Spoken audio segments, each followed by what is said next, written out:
you. One second. Geometry. Okay.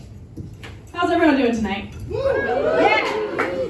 First of all, give a hand to Jock for putting this together. Well, it's not Jock, but Jock for hosting. Give a hand. Nice to see you guys all out here. I'm going to start by reading some poems. Some of them are parodies. You will probably recognize the first line or a couple lines. And then I'll move into some other stuff. Can you guys all hear me okay? Am I loud enough? Am I Portuguese enough? Okay. Excellent. So, but we're just going right for it. Okay. Poem number 1. Roses are red, violets are not blue. They're actually violet. Fuck that poet. Has anyone else ever thought about that? I don't know why that poem hasn't been written before, but I feel like it should have been. I do not like green eggs and ham. That sounds like food poisoning. Classic one-liners. I'm loving this. Shall I compare thee to a summer's day? Probably not. I think you're a bitch. That poem is called My Dog Just Got Knocked Up. Okay, for people who don't speak English as a native language, we call a pregnant dog a bitch. Okay, we didn't like that. Great, moving on. This one's an original. I don't want to brag, but I'm going to brag. It's very original. Some people think poems should rhyme, or that good poets at least have a good sense of time. And the material produced is always in its prime, but I'm already a disappointment. I'll let that one sink in for a second. Okay. All right, so this next one, this is a bit of a longer one, but I wanted to write about something that was relatable to pretty much everyone here. Make some noise if you've been on the island for over a month. All right, now I'm gonna single some people out. Make some noise if your brain's spanking new, 1 week or less. Shit, okay. Cool, well I will enlighten you on some things you may want to know about this place then. So here it goes. On Kopangan, there is a place like heaven, where no one enters under the age of 7. A kind man works there, we'll call him Kevin, and we refer to this heaven as 7-Eleven. At 7-Eleven you can find everything that you need, short of spices and vegetables, strippers and weed. You'll see the one person you didn't vibe with at the yoga retreat, and will want to leave at a very high speed. But there is one question that keeps my head spinning around, and the answer to it I have not yet found. Why are the bananas wrapped in plastic? Putting it in plastic, thanks for the snaps. Putting it in plastic is a little drastic. That's what she said as he wrapped his dick in elastic. But the bag makes buying bananas feel a little less fantastic. Look, the piece of produce already has appeal. I'm gonna go on this. The piece of produce already has appeal. Unless bananas are Jewish, then that's a whole other deal. There's no logical reason for the banana to be concealed by a stupid bag with a stupid plastic seal. So dear pretend Kevin at our lovely 7-Eleven, please kindly remove the wrappers and put a stop to this trend. Take the wrappers off and be a good friend. Sell your bananas naked again. Thank you.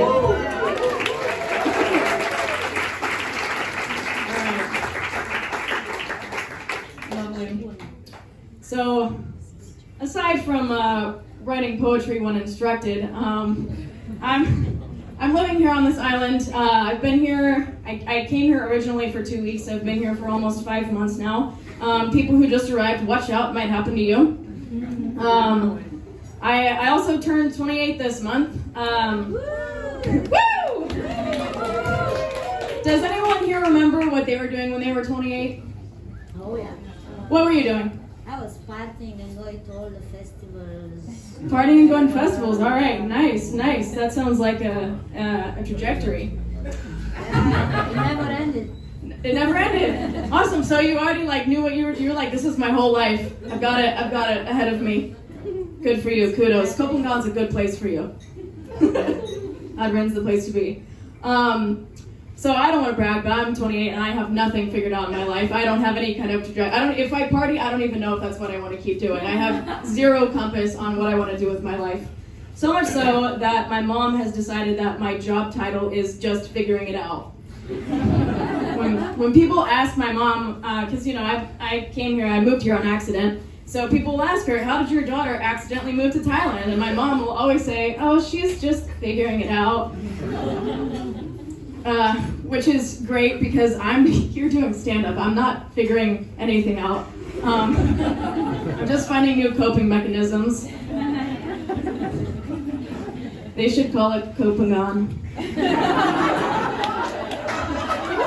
you.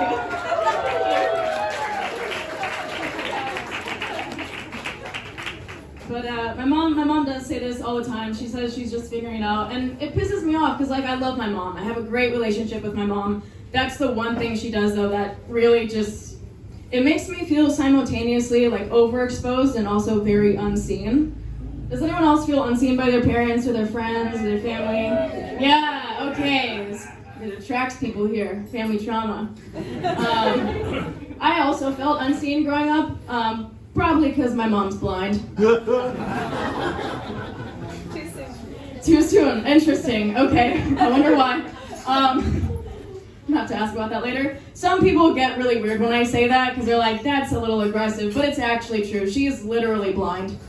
I won't bore you with the story, even though it's actually quite interesting. My mom's been blind in some capacity for most of her life. She had one eye surgically removed. I like how I say surgically, when she was in 3rd grade, and her vision was great till I turned about 16, and then the other eye has been deteriorating since then. At this point, you're like, is this still a comedy show? Growing, so a lot of people though, they ask me what is it like to grow up with a blind mom, and I didn't really realize, because to me that's all I've ever, my entire life, she's always had a visual impairment. So to me it's normal, and I didn't really understand until people started commenting that not everyone is used to their parent not being blind. And hold on, I'm gonna chop some things out here. But yeah, so it was kind of strange for me because when I was growing up, all my friends would be like, oh yeah, I'm gonna go do this, and they're like, Mom, do you like my outfit? And I was like, she can see it? Because in my brain, all females above the age of 40 are blind.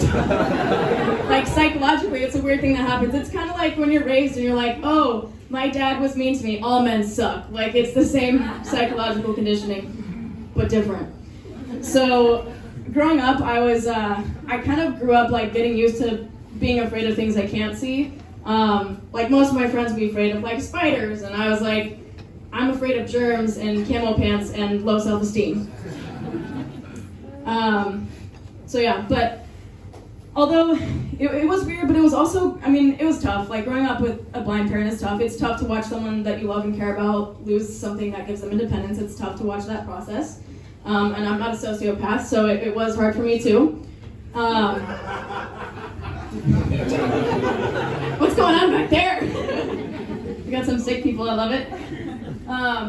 And there are certain things that are taken away from her. My mom probably will never see me walk down the aisle to get married, not because she's blind, but because I have commitment issues. She'll never go skydiving with me again because her dog doesn't like it.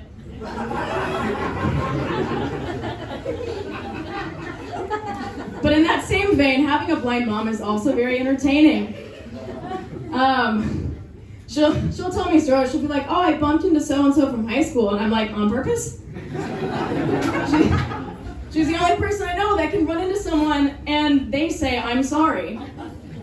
It's great. If you've ever wondered what it was like to watch Moses part the Red Sea, you should go to Costco with my mom with a walking stick for 15 minutes. It's fascinating. People just part ways for her. It's very entertaining. She also used to prank a lot of her friends a lot of the times. They'd go to the bathroom, whatever, if they were going to have to get drinks, and they'd come back, and my mom would leave her prosthetic eye on their drink or on their purse. And they, I know some people get crazy, and they would be like, why did you do this? And she's like, because you told me to keep an eye on it. It's a good sense of humor. And every date that my dad goes on is a blind date, which is fun. Interesting reaction. Aww. Haha, was what I expected. So yeah, growing up with my mom, it was strange, it was tough, but it was beautiful. I think in the end, it made her a much better person. She's a lot funnier, she's a lot more accepting of things now. She sees life very differently, and by differently I mean not at all. But it's great because I feel like it's given her a really good perspective on things. She's, like I said, a much calmer person. I have a much healthier relationship with her, and I think she's become a better person compared to her daughter, who is just here figuring it out. Thank you.